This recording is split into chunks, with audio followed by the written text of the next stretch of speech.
તો આજે સપ્તાહનો છેલ્લો દિવસ એટલે સૌથી પહેલાં સાપ્તાહિક બજાર પર નજર કરી લઈએ તો જુઓ આ સપ્તાહે આપણને બજાર થોડાક પોઝિટિવ રહેતા દેખાયા છે. નો ડાઉટ નિફ્ટી અને સેન્સેક્સ તમને ઓલમોસ્ટ 1% જેટલા વધતા દેખાયા છે, પરંતુ નિફ્ટી બેંકમાં આ સપ્તાહે પણ આપણને ઘટાડો આવ્યો અને ઓલમોસ્ટ 5%થી થોડા વધારે ઘટાડા સાથે બંધ થયું છે. તો બીજી તરફ મિડ કેપ અને સ્મોલ કેપમાં આ સપ્તાહે આઉટ પરફોર્મન્સ જોવા મળ્યું. જુઓ લગભગ 2% જેટલા મિડ કેપ અને સ્મોલ કેપ વધીને બંધ થયા છે. પરંતુ આજના કારોબારની ખાસ કરીને વાત કરીએ તો આજે બજારમાં આપણને દબાણ આવતું જોવા મળ્યું. ગઈકાલે આપણે 25,150ના હાઈથી બનાવીને ત્યાંથી નીચે આવ્યા હતા અને બજાર આજે ત્યાંથી વધારે ઘટતું જોવા મળ્યું. અને જુઓ નિફ્ટી ઓલમોસ્ટ 1% ઘટીને 24,900ની નીચે બંધ થયું છે. સેન્સેક્સમાં પણ 1%નો ઘટાડો આવ્યો છે. બીજી તરફ નિફ્ટી બેંકની અંદર આજે તમને સૌથી વધારે ઘટાડો જોવા મળ્યો. જાંગડી 1%નો ઘટાડો આવ્યો, પરંતુ હજી પણ 55,000ના જે લેવલ છે એ બેંક નિફ્ટીએ જાળવી રાખ્યા છે. કયા સેક્ટર્સ આજે નબળા રહ્યા તો જુઓ તમને ખાસ કરીને એની પહેલાં મિડ કેપ સ્મોલ કેપ પર પણ નજર કરી લઈએ, કારણ કે અહીંયા પણ આજે તમને થોડુંક દબાણ તરફી જ કારોબાર જોવા મળ્યો. ઘણો પ્રયત્ન થયો આજે ગ્રીન ઝોનમાં રહેવાનો, પરંતુ અંત અહીંયાથી રેડ ઝોનની અંદર જ થતો જોવા મળ્યો છે.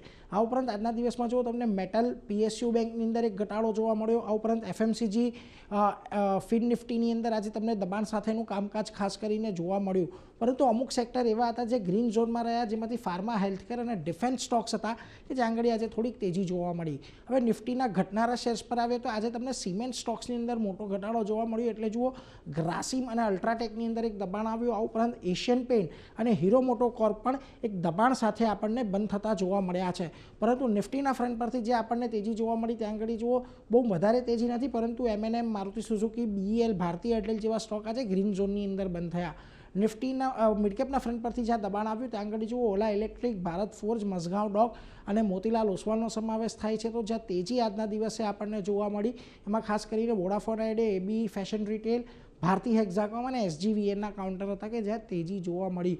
ઓવરઓલ આ અઠવાડિયે આપણે 25,000ની ઉપર ગયા, ત્યાંથી ફરી પાછા નીચે આવીને બંધ થયા છીએ. એટલે 25,000નું રેઝિસ્ટન્સ હવે આવતા અઠવાડિયા માટે થોડુંક વધારે મહત્ત્વનું બની જશે. પરંતુ 24,700, 24,750નો એક ઝોન છે, મહત્ત્વનો સપોર્ટ ઝોન છે. એટલે જો એની નીચે બજાર જાય છે તો કદાચ આપણને વધારે ઘટાડો આવતો જોવા મળી શકે છે. પરંતુ ઓવરઓલ આઉટલુક જે છે એ હવે અહીંયાથી પોઝિટિવિટીનું બની રહ્યું છે આવતા અઠવાડિયા માટે.